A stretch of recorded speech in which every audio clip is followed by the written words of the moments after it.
Look at your neighbor and tell him, stretch. Uh, Stretch. Uh,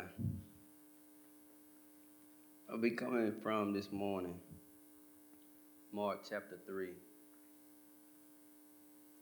verses 1 through 6 for your hearing.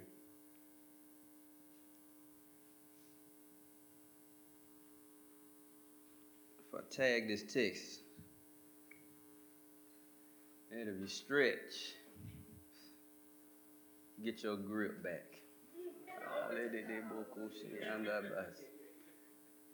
Stretch and get your grip back. How many know we got to get a grip on some stuff? My God. Mark chapter 3, verses 1 through 6. And it reads, and he entered the synagogue again. Somebody say he in church again. And a man was there who had a withered hand. So they watched him closely. Somebody say church folk. Oh my God. And he entered the synagogue again, and a man was there who had a withered hand. So they watched him closely, whether he would heal on the Sabbath, so that they might accuse him.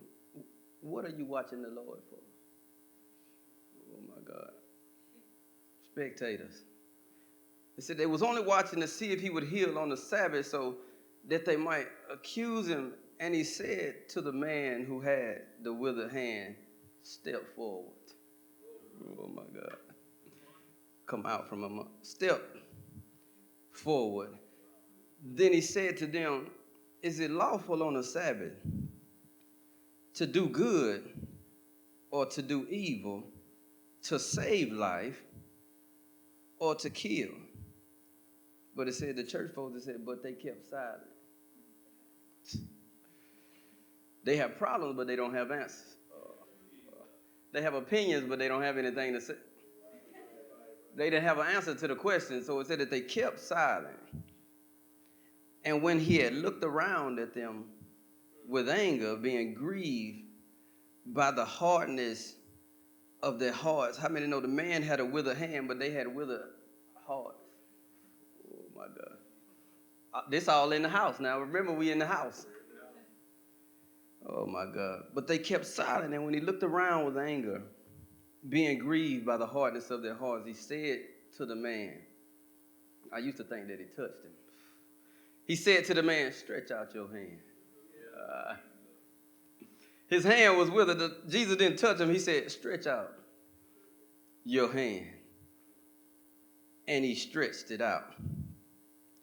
And his hand was restored as whole as the other. Then the Pharisees went out immediately, plotted with the Herodians against him, how they might destroy him. You may be seated. Tell your neighbor, get your grip back. Oh my God. Get your grip back. What I want to pull out of this, a lot of times, you hear bishops say, eat the whole scroll. And our text coming from Mark chapter 3, but how many know before 3 comes 2 and 1 before?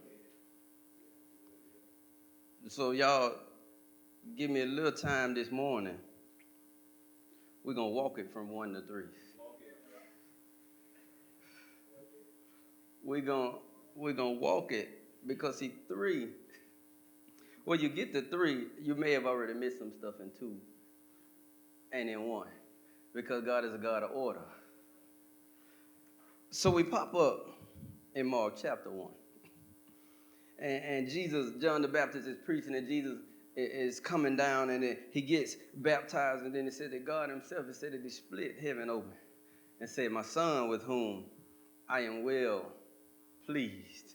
And then right after the good thing, right after the praise, the tempter came.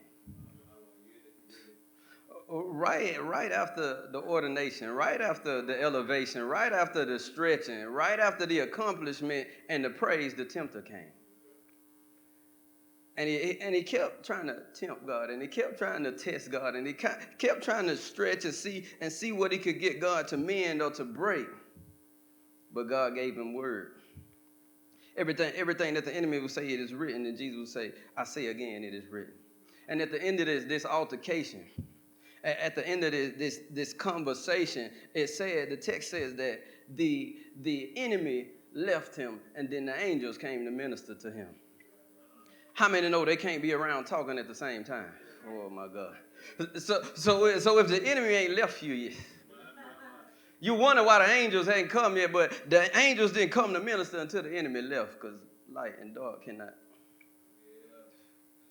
So right after the elevation, he comes down and he does this, and then he builds a team. He got cleaned, and then he built a team. He got called, and then he built a united. And so he walks this down, and he walks it down. So he builds a team, and then the first place that he heads is the church.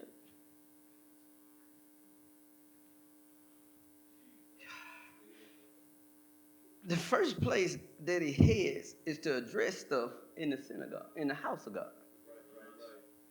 Yeah, y'all got to get this. See, he gets there and he starts to teach. He didn't go in and ask. See, authority don't ask permission. He goes in because it's whose house? Oh my God. He goes in and it said that he starts to teach in the synagogue. It didn't even give us a sermon title, because when authority speaks, oh my God. He came in and he said he was teaching, and it said that the people, the people of God, this is what gave me. It said that they wondered, they were so amazed at the authority that he taught with, that they said, what is this? That lets me know they ain't been used to authority in the house. They said, what is this new doctrine? Oh my God.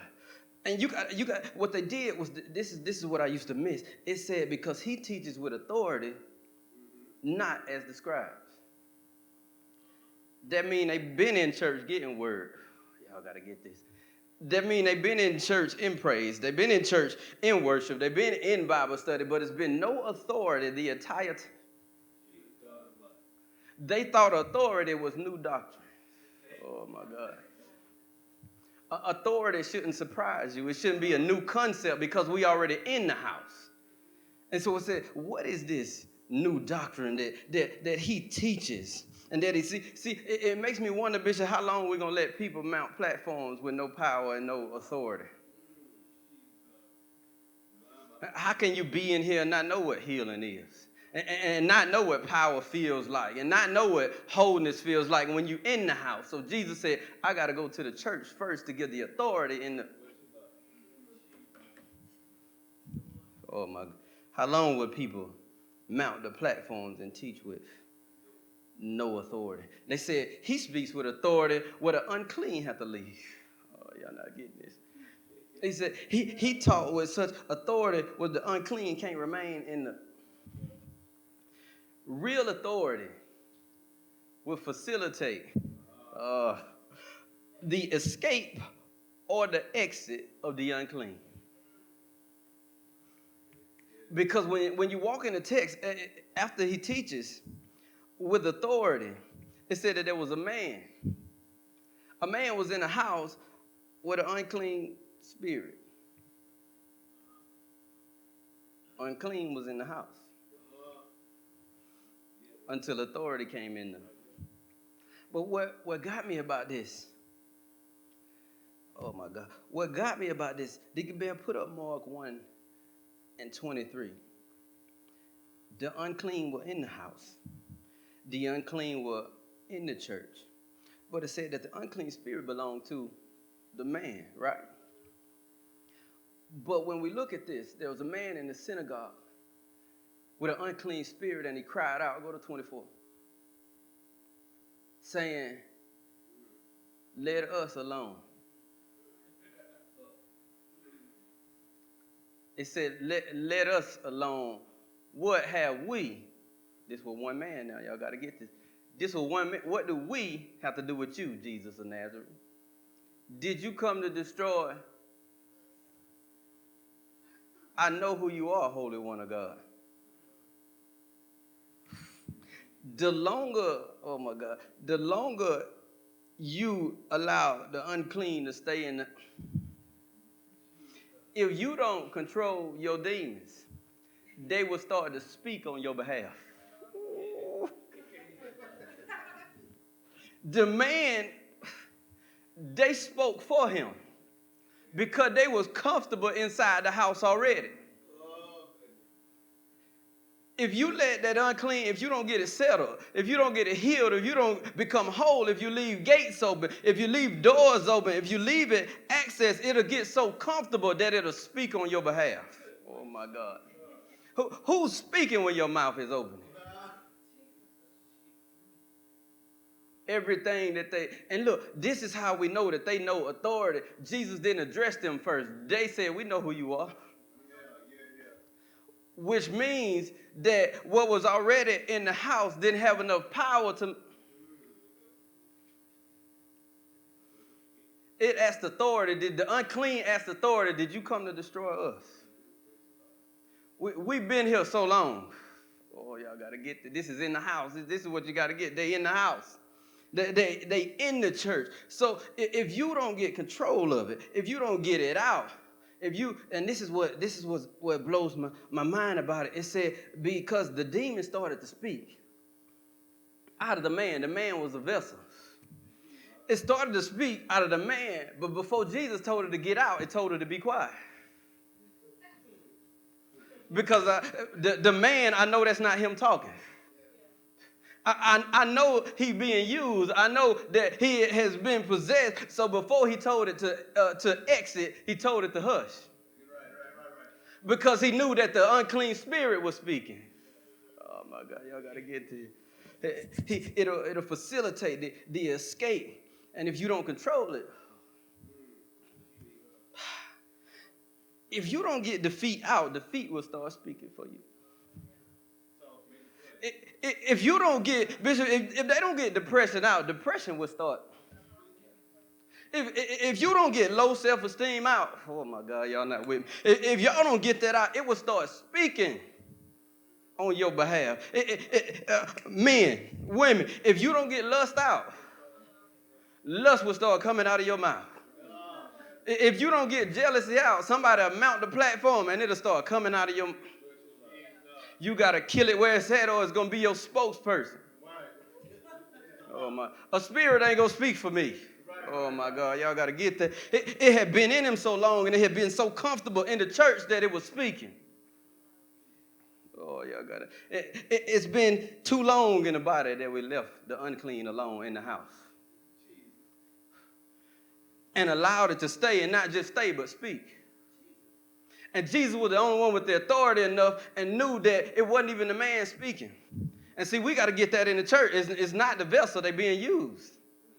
Oh, see, that's what we're missing. That's what we're missing. He commanded to be quiet and then get out, but we've been letting the unclean speak for too long. And people that aren't discerning enough to know that that's not the person, that's the spirit, you allow the spirit, the unclean spirit to be speaking in your synagogue.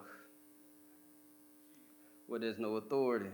You're letting it run rampant. See, we got to deal with it the way that Jesus did. Everybody get the braces. What will Jesus do? It's in here. You don't have to ask that. It's in here. And see, so right after he went and he silenced the spirit off. He silenced and he cast out and he dealt with the spirit. Right after that, Bishop would say that he went into Peter's mother-in-law house. This is servant, not a spirit. Walk with me. So right after he left, he went into church, addressed some things in the church. Remember, he in the synagogue is where he teaches and then he preaches among the. So he goes in and he teaches church folks something that you can't operate without authority. That you can't silence the unclean and facilitate the escape of the unclean without authority. So I'm going to bring authority in the house. And if Jesus is the only thing that brings authority in the house, then if we take him out of schools, then what? If we take him out of schools, then that means the spirits can speak in. because you took the authority out of it. You saw how the house operated until authority walked in the room, until authority mounted the platform, until authority silenced the spirit, and authority cast it out. And so he left and he went to Peter's mother-in-law's house. And it said that she had a fever. Somebody say something was on her too. It said that she had a fever, but he didn't tell the fever to be quiet and get out of her. Because you don't deal with spirit the same way you deal with service. Leaders, we got to get this. Leaders, we got to get this. Let me hold on right here. See, what it said, Bishop, that it did to Peter's mother-in-law, it said that he lifted her up. This is servant, this is servant. And then it said what was on her, the fever left. He silenced the spirit, lifted up the servant. If we don't understand or discern the difference in the house, we'll silence the servant. And that's why people are leaving churches, because you're dealing with people. Service, how you should be dealing with spirits. Oh, my God. He silenced the spirit. He said, you be quiet and get out of here. And then when he dealt with the servant, he dealt with the servant differently, because we got to understand that they under influence. It's not about the servant. I used to be like, man, I hope such and such don't come today. That's wrong. I'm convicted about that, because it had nothing to do with them. The attack on my family, on my life, on my mind, it had nothing to do with me. It's him versus. And if we can stop dealing with serving the way we should deal with the spirit and learn that we operate different and we handle them different. Because what did he say? He lifted her up. God said, if I be lifted up by what? It said that when he lifted her up, what was on her left, the lift will cause it to leave. Y'all got to get that. With love and kindness have I. But we are pushing them. Oh, my God. We got to get. So he commanded the spirit and lifted the servant. Remember that. And see, because right after that, if you don't believe it in the text, right after it said he lifted her and the fever left, it said that right after that, she began to serve him. Because people can't serve effectively till what's on them leave. And he know if I lift her up, it'll leave. Because when I lift her up, then she began to lift me up, and then she could serve in the capacity. Oh, my God. Y'all we got to learn in the body of Christ how to separate how we deal with the spirits and the servants. Because we spend our time beating down people instead of commanding the spirit to be quiet and get up out of it. So that means we uneducated on it. When we know that it's not, when we don't discern that it's a difference in the spirit and the servant. Oh, my. We've been making people pay for tabs. We've been making servants pay for tabs that spirits running up. We've been charging servants for crimes of spirit. Remember, we in the house. He's trying to show you how to operate in the house. He said, with love and kindness have I drawn thee. And then later that day, say, this all still one day. We still in chapter 1. He went and he fixed what was in the house. And they got the spirits out. And then he went and he lifted the servant. And then it said that I'll draw, right? Right after that, it said in that evening, they brought all kind of people to him. He out the house. They brought all kind of people to him with illnesses and those who were demon possessed. And once again, what I like about this, it said Jesus, he didn't let the demons speak. They brought to him illnesses, but he didn't let mental illness speak. He didn't let the unclean spirit speak. Because you got to silence the spirit before you. What did it say? Then he healed the people that were sick with various diseases and cast out many demons, and he did not allow the demon to speak. Why did the church allow the demon to speak?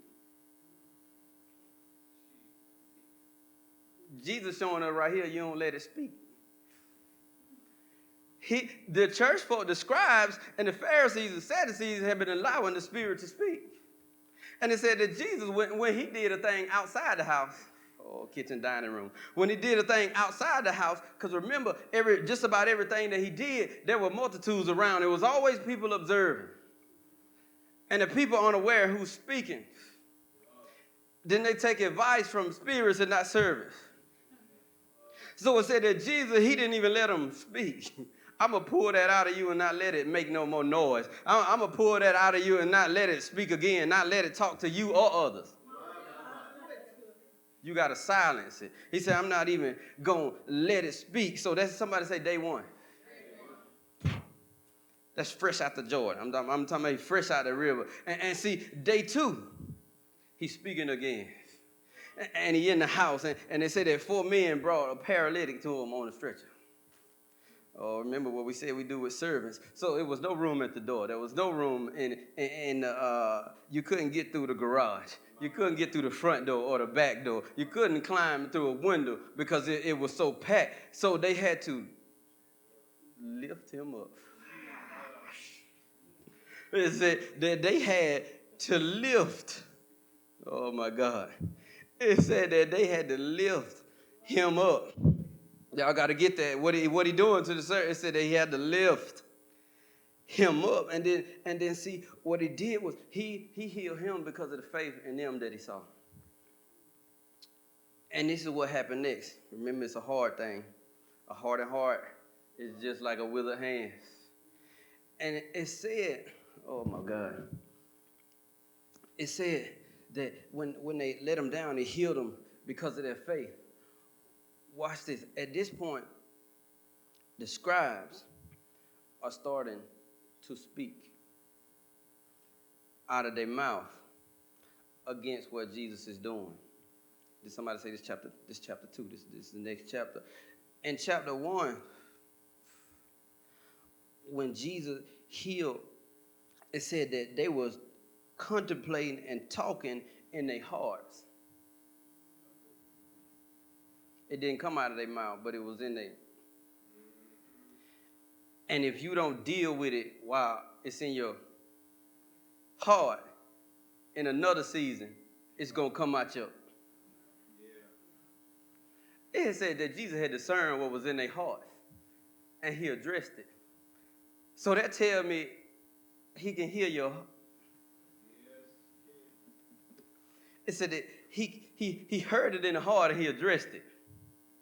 And then later in another season, while he's still working, it started to come out their mouth because they didn't deal with it when it was a heart condition.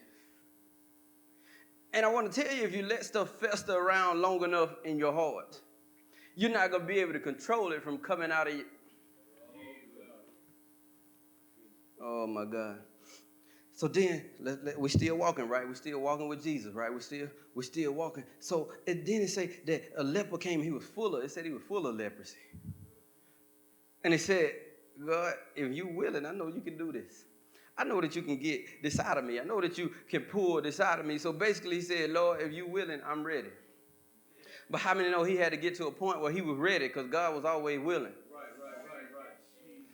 And so he said, I'm willing. God said, I'm willing. And it said that he spoke. And it said that leprosy left him. Oh, that's authority. It said that he spoke and leprosy left him. And then it said, Jesus said, don't tell anybody. Go show yourself. You don't need to say anything. You need to show something. People can see you change it. So he said, I need you not to talk about it. I need you not to say it. I need you to show it. But what did the man go do? He didn't follow the instructions. So the man went out and he ran his mouth after receiving instructions. Dickie Bell, put up Mark 1:45. Let me show you what happened when you let stuff come out of when you don't study to be quiet. 1:45 say, however. Whenever we have however in a sentence, that means it was something else before. I told you this, however. It said, however, he went out and began to proclaim it freely. Somebody say, open up his mouth. And to spread the matter, guess what this did? It said, after him running his mouth, church folks running their mouth, hill folks running their mouth, it said Jesus could no longer openly enter the city. You thought you were helping open. How many know that the mouth, oh my God, the mouth can sometimes make it hard for Jesus to be able to operate openly in a place where he was willing to heal?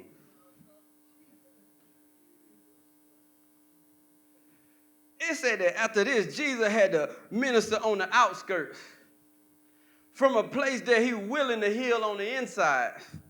Our mouth caused us to push Jesus out of a place where he was openly operating, and now he on the outskirts. You got healed, then you messed it up. You got saved, and you messed it up. You got called in your mouth, messed it up. You got ordained in your mouth, messed it up. It said because of what he did with his mouth, you know you can push Jesus out of a place with your. He healed you in a place, in that situation, and then your mouth pushed him out of the. It pushed him out of the same place where he was willing to heal. So we have that, and then we have that they bring the paralytic to him, and then what it says after this, oh my God, he goes to call Matthew, the tax collector, and he's eating with the tax collectors, and the scribes and Pharisees still haven't dealt what was in their heart, so their mouth still running.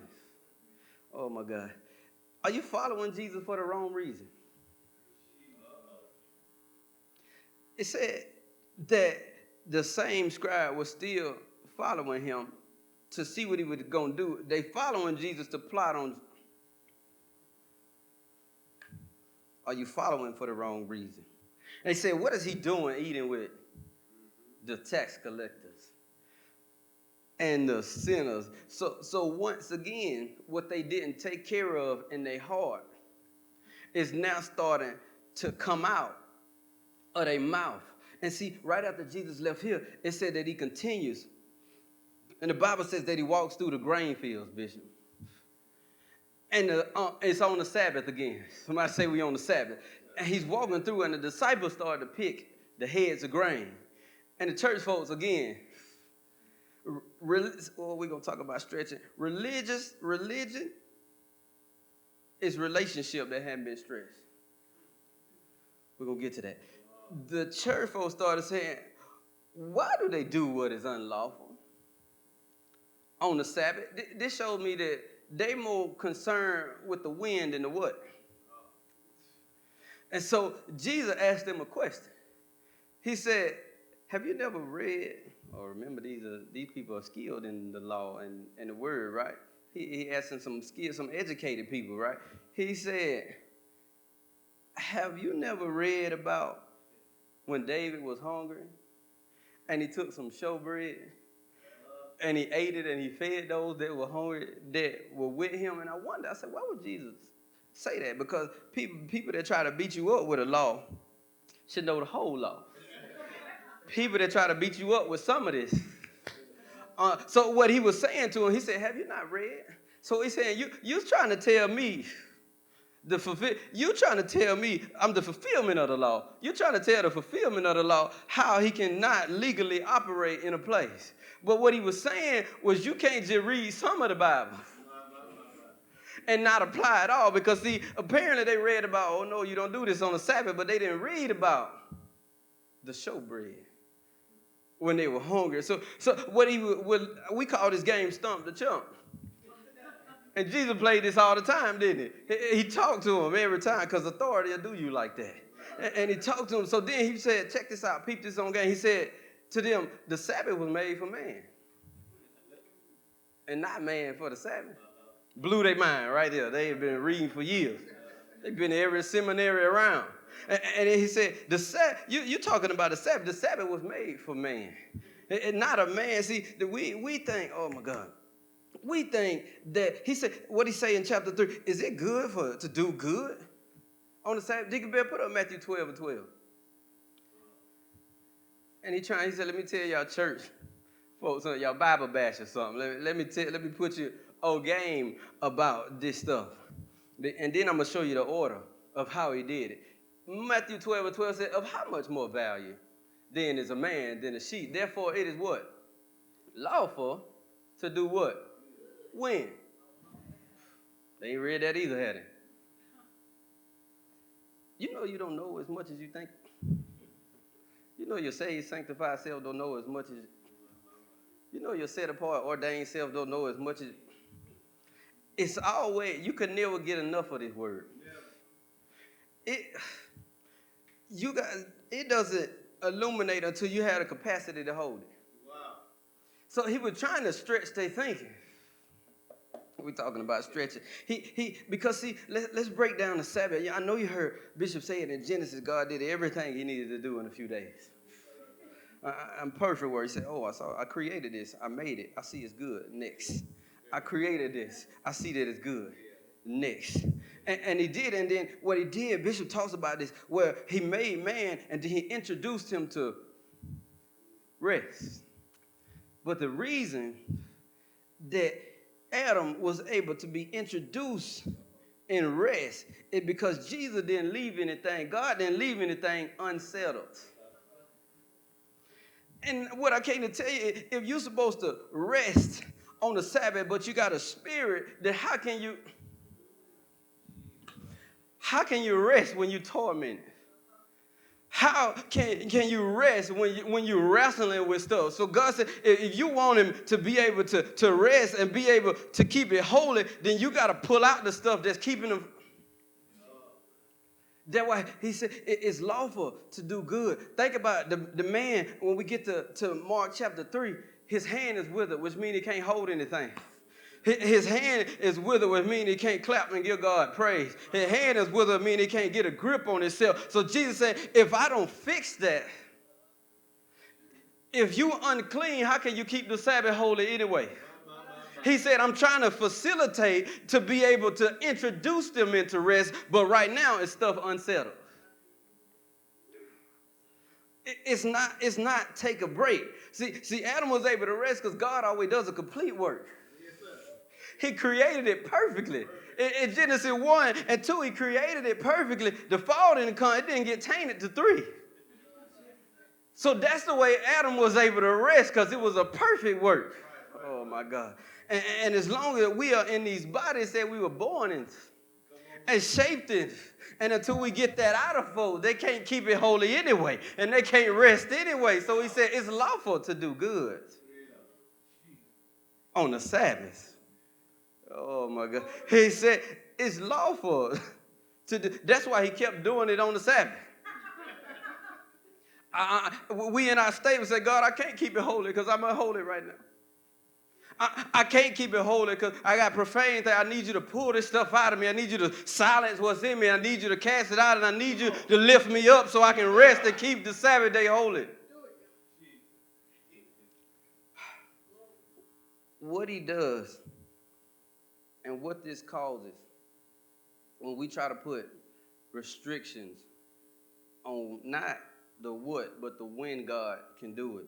What happens is, for spirits and for generational curses that can last, their stronghold is strong enough to last past 6 days. When we try to control the wind, we give what's in them a free day. A free day to run rapid. If that stronghold is strong enough to last past those 6 days, then you say, what you going to do? Give the unclean a break? You're going to give them a free. So it's not that you don't do anything. Wow. Oh, my God. If I done struggled with some stuff, Bishop, more than 6 days. And I can't rest on the 7th day because there are still some things. So they don't realize, they're not looking at the bigger picture, that when we don't stretch our thinking, God can't expand our understanding. And he can't give us revelation, because information stretched is revelation. We give it a free day. They didn't realize that if he can make it past day 6 unclean, day 7 you letting the spirit rest that's in him. You're letting the sickness rest that's on him. You're letting the unclean thing, you're giving it a free day. So he said, have you not read? He said it's lawful to do good on the 7th. All right, that was my intro. I'm going to preach now. Y'all ready? All right. So now somebody say we at chapter 3 now. We're down here at chapter 3. We talk. So Jesus does all this, and then guess where you think he went back to? He went back to the church again. Guess what? Now, there was a man in the house, withered, in the house, drawn up, in the house, beat down, in the house, cramped up. Why did Jesus keep having to go back to fix the church? He had to go back in there, and again, this man is in here with a withered hand. So how is he around the deacon still withered? How is he around the evangelist still withered? How is he around the pastors and the ministers and the bishops and the apostles but still withered? But see, authority came back in the house.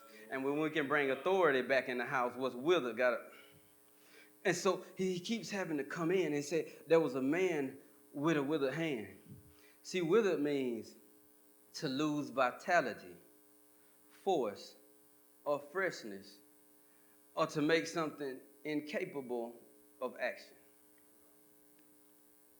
So he in the church with no strength. In the church with no force or no energy. In the church, no freshness, no newness. In the church, incapable of action. How can you be a part of the movement if you're incapable of moving? How many people have been in the church with us Sunday after Sunday, Wednesday after Wednesday? So what Jesus did, because you got to step out of a withered state. You know, the only way to pull something out for wither is to stretch it. So he tells the man, step forward. Demonstrate your power, God. He tells the man to step forward, and then he addresses the religious leaders. Because once again, because it's the Sabbath, once again, they're more concerned with the wind and not the what? I'm tired. I can't pray for you right now. I can't do this right now. I can't do this day. I got something else to do right now. The lost still lost. I got something. I can't do this right now. The people that need prayer still need prayer. I can't do this right now. So God said, I'm trying to show you the what, not the when. And see, for years, we have restricted what can take place at a certain time. You can cast out a demon any day, but you can raise the dead any day, but you can heal the sick any day, but you can free the bound any day, but they had put freedom and deliverance and restoration and reconciliation and healing on a schedule. They put it on a schedule. We can't do altar call before preaching because it's not time for that in the program. We have to preach because it's on the program. It say Rhema on there. The secretary already typed Rhema in the program. So we can't skip this and heal somebody that...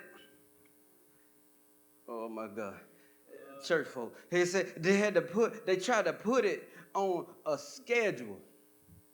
And you can't put God on you can't put a full-time God in a part-time position. Oh, y'all got to get that. Oh, my God. Because that's what we talked about. It gives the stuff that's dwelling in them 3 days. And if it can last longer, it can grow stronger. Wow, that's good. But we can't do it right now. We got to go in the order of the program. We got to go, at this time it's prayer, at this time it's praise and worship, at this time it's offering, at this time, but what about when people need it now?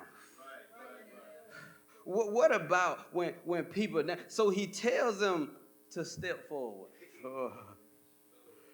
Then he tells them, he didn't touch him. Every time it's not going to be a touch. Some stuff you got to do on your own. He gave him a word, and then it said that he had to do the word. He said, stretch out your hand. And what did it say right after that? And he stretched out his... This is not a touch from me. This is obedience from you. Oh, my God. Y'all got to get there. He said, step forward, and he said, stretch out your hand. And I know the man It's thinking it's been withered for so long. Don't you know that if I could stretch it, I would? But see, when the word comes around, and authority comes around, and the Spirit God comes around, because see, in Genesis, the Spirit was waiting on the word to come. And see, now Jesus is all this embodied. So the Spirit of God tells the man of God to say, stretch out your hand. The Spirit and the word teamed out, and then it said that he stretched out. He never touched him, but he told him, he said, and that was withered, that which had no freshness, that which couldn't get a grip. It said, and now it was just as whole as the other hand. Oh, my God. He said, if you would just stretch it. Oh, my God, y'all got to get to. If you would just stretch it, because see, when he stretched, he got his strength back. Oh, y'all not getting me. When he stretched, he got his grip back. When he tell your neighbor, get your grip back. Oh, my God, you gotta stretch it. See, if you don't stretch it, you can't get the grip back. Because it's withered. See, I got to get a grip back on my peace. I got to get a grip back on my praise. I got to get a grip back on my marriage. So when God says stretch it, oh, my God. He said, step forward and stretch. I'm getting a grip back on my mind. I'm fit for ministry. I'm getting a grip back on my health. And I don't care if see, you can have voluntary stretching or assisted stretching. Oh, my God. Let me walk it down. Let me walk it down. See that low self-esteem, you got to get a grip back on that because you fearfully and you wonderfully made. Tell your neighbor, get your grip back. Oh, my God. But see, if we don't stretch, the only thing that made it get unwithered is a stretch. A stretching is uncomfortable. An elevation is a ordination, a setting apart, or come out from among them is a, oh my God. But see, can I talk about stretching? Can we talk about it? I'm going to give you 3 things that stretching does. Yeah, y'all, my stretchers, we ready. See, stretching allows unrestricted blood flow to the muscles. Did you notice the word unrestricted? It's not on a timeline. It has no limitation. It's when you stretch, the blood is allowed to flow to the muscles. The muscles are the strength. So it allows, Bishop, the blood to flow to my strength. It allows the blood to flow where I need strength. And we know that the blood, it says that it reaches. But if I stretch, then that means it can go further. Because when I'm stretching what was once withered, now the blood has more room to do what it need to do in my life. Oh, my God. Y'all got to get that. So it allows the blood to flow to my source of strength. Number 2, stretching allows you to be able not just to lift, but to lift with a full range of motion.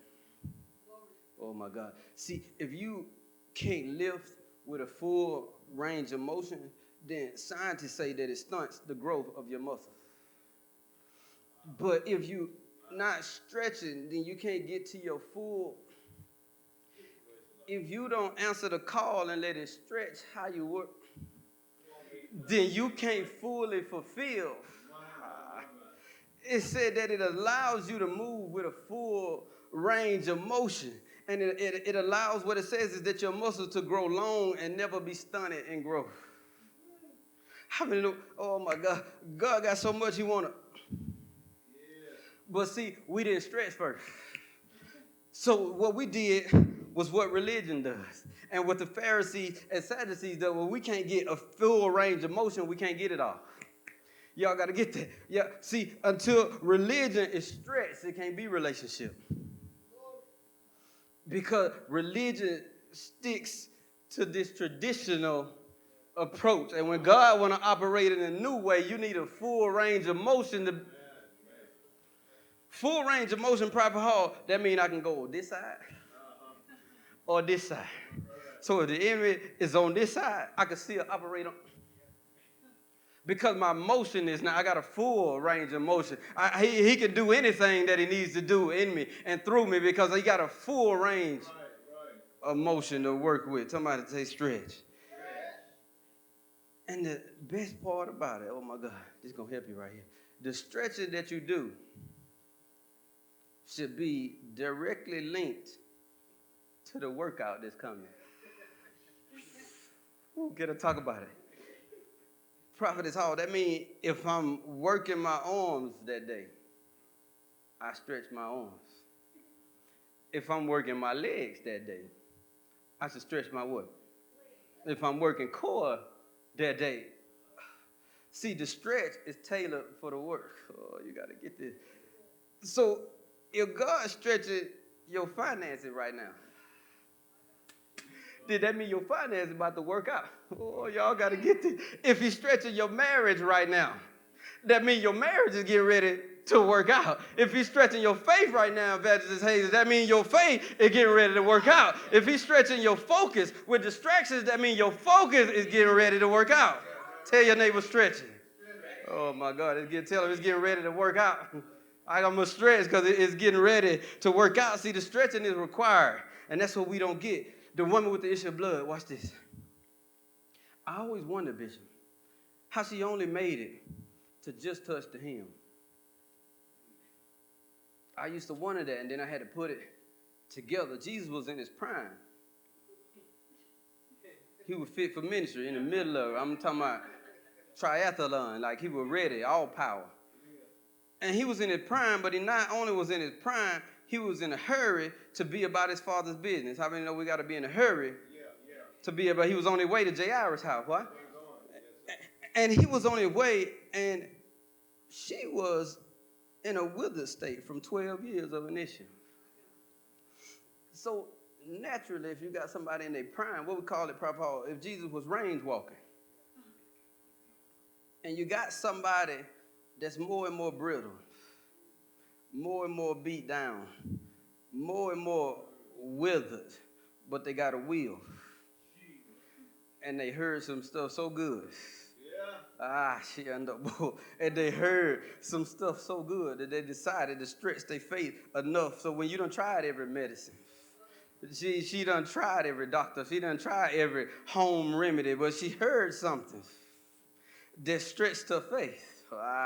It stretched her faith enough. I believe, Bishop, for her to hit the hem, that means she almost missed him. And I believe, Bishop, if she didn't have full range of motion, if she didn't have, she had the stretch is what got enough to touch. Oh, y'all got to get this. If she wouldn't have stretched, it would have limited her range of motion because she needed that virtue that was in her. Oh, y'all got to get it. Somebody say stretch. And see, she got there and she stretched and she touched enough for something to erase a 12-year issue.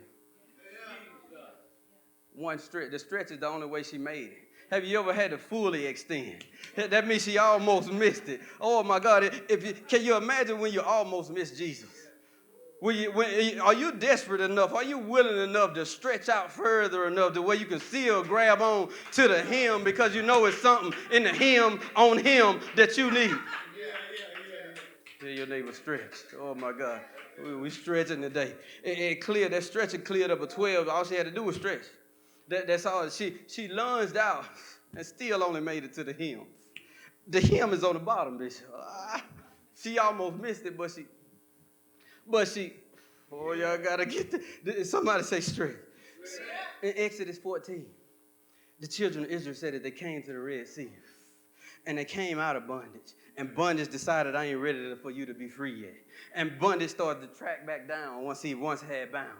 And Pharaoh and the army started to come, and the people started to complain. They started to get worried. They started to murmur and say, if we was going to die out here, then you should have just left us bound.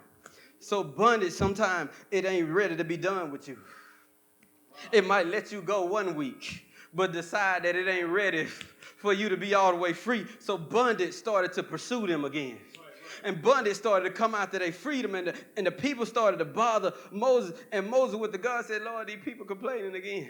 And these people crying again. And they want to go back. And the Lord said, why you crying? He said, step forward. What did he tell the man? In Mark 3, he said, Moses, step forward. It's something in your hand. And then Moses had to, oh my God. And see, when he stretched it out, Bishop, what was once blocking him became a path of escape. He said, I don't need you to do this. He said, I need you to step forward and stretch out something. Oh, my God, tell your neighbor stretch. He said, Moses, why are you crying? Step forward. Moses, why are you crying? Stretch out. And when he stretched it, he said that the water. It says step forward. Step forward. And stretch out. See, we see what happened when we step forward and we stretch out. And it said what once had been an obstacle in one season, after the stretch became a path and protection. Say your neighbor, stretch. See, stretching means to be made capable, to be made longer, wider, without tearing or breaking. Somebody got to get this other than me. So that means it's good for me. If I need to be capable, because he's able, I need to be capable. If I got to stretch, if I want to be capable, if I want him to extend me, if I want him to expand, what do you think an expansion is? We saying, Lord, expand my territory. He's saying, I'm trying to expand you. So you got to stretch. And he said, then you get wider. And then you get longer. And then you get deeper. And all this coming without you tearing or even breaking in the midst of the... Hear your neighbor, stretch it on. The only way we're going to grow is to stretch. Muscles don't grow. When we got the mustard seed faith, only stretch ones can. So that means, Bishop, we was all born with the same measure. But if I work mine a little longer, if I may need more than a mountain move, but until he able to stretch the level of my mustard seed faith. Oh my God, y'all got to get that. He said, you got to stretch it. It said God had been trying to stretch where we have been restricted. Oh my God. Are you willing to stretch to heal? You want to heal bad enough to stretch? You want to heal bad enough to get uncomfortable in the midst? You want to heal bad enough to step forward when your issue is on a platform and stretch your hand? What do you think an altar call is? When the altar open up, what you do? Step forward. When that prayer, that word, that healing coming to you, what you do? He said, step forward and stretch. Are you willing? See, when Jesus, when he went to the pool of Bethesda, he asked, are you willing to be made whole? And it makes me wonder, like, we love to operate in familiarity. I can't preach because I'm just supposed to be on the praise team. You got to stretch that. He said, so are you willing to stretch enough to reach destiny? Are you willing to stretch enough for God to get the glory? See, there's a class, and there are different types of stretching. And because, see, God knows that stretching is a requirement. So one way or the other, you're going to get stretched. You're going to get your stretch in because God knows that you need that stretch for the workout because it's tailored to it. And there is a class of stretching, First Lady, and it's called assisted stretching. It's called assisted stretching. This is where another person facilitates your stretching. There's some places right now, my flexibility limits me from being able to stretch a certain distance. So sometimes somebody had to assist you into reaching where you need to. So that means they'll make you uncomfortable in order to help you grow, in order to help you reach it.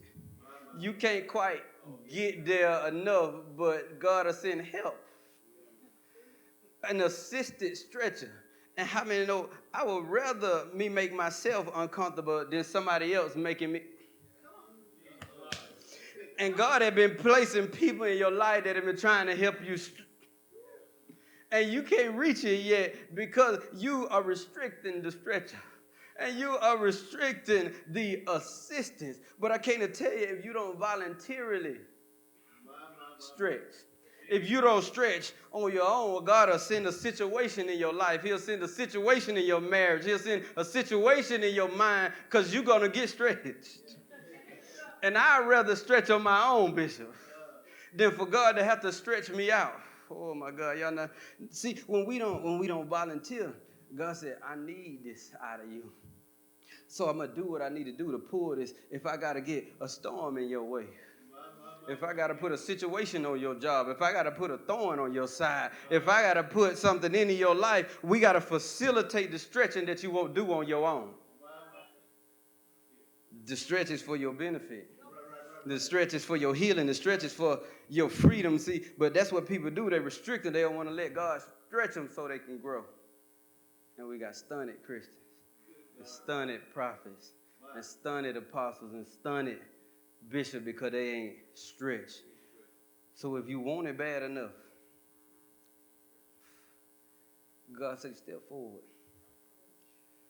and stretch it out. He said, but that's the thing, you got to want it enough. With the woman of the issue of blood stepping forward, everybody in that vicinity saw her issue. When you try to hide it, when Bishop talk about the accuser, but you can take away him arguing his case. In order to do that, the stuff that you've had hidden, that you need to stretch, you're going to have to step forward. And you're not going to be able to focus on who around you watching. Because it's something that you need stretched out. And we do this a lot in ministry. It's very rare. And I've been in church, not in Christ, but I've been in church all my life. It's very rare that you'll see a leader on that side of the altar call. They stay on the keyboard. They stay holding the sheet for the sheep. But until they step forward, until they stretch out what is withered in their life. See, I had to get past people. Jesus didn't even care that the scribes were in the house. He didn't care that the religious folks was in the house. The 4 men that carried the paralytic, they didn't care if they had to tear somebody's roof up. They got to get him forward. They didn't care if they had to go around, if they had to go under, if they had to get up. They knew that he needed to come forward. And he stretched them out. So I encourage, better yet, challenge you on today. Never stretch if you never wanted to work out. Yeah, I thought I said it backwards. No, I said it what I meant to say. You don't want it to work out, don't stretch it. You don't want it to grow, don't stretch it. You don't want it to unwither. If you don't want the freshness back, if you don't want the strength back, if you don't want the capability back, if you don't want that stuff back, don't stretch. But if you want it bad enough, if you are stretched and make sure you don't miss it, if you got full range of motion enough to make sure you don't miss it, it said that when it's stretched, what was withered became just as whole as the other one. So what it means, Bishop, is now you won't be stronger in one area. Because when he couldn't use this hand, Bishop, I'm sure he lifted everything. I'm sure his life was off balance because his strength was one-sided. So you want to bring balance back. Step forward. And you want to bring balance back to it. Stretch it out. Because the stretching, he did it on his own. God gave him a word that stretches. And sometimes God will send a word that stretches, but it's up to you to step forward. And it's up to you to stretch it out. So next time that thing is still dealing with you. Next time what you've been trying to reach, you just can't quite get there. You got to ask yourself, did I stretch? And then you got to ask yourself, if I have it stretched right now, am I willing to stretch? And then you got to ask yourself, am I willing to step forward? Am I willing to come to the forefront to get what's been withered in my life? Unwithered. Because I can't stretch for Bishop. Because he got to run. I love my wife, but I can't stretch for her. She got to make a decision to step forward. And she got to make a decision to stretch it out if she wants what was once withered in a season. It didn't just say that it was unwithered. It said that it was whole. Whole is no gaps. It's a fullness. It's a freshness. It's everything. Now he's capable of going longer. Now he's capable of going wider. Capable of going deeper without tearing and without breaking. So if you want that in your life, tell your neighbor, stretch and get your grip back.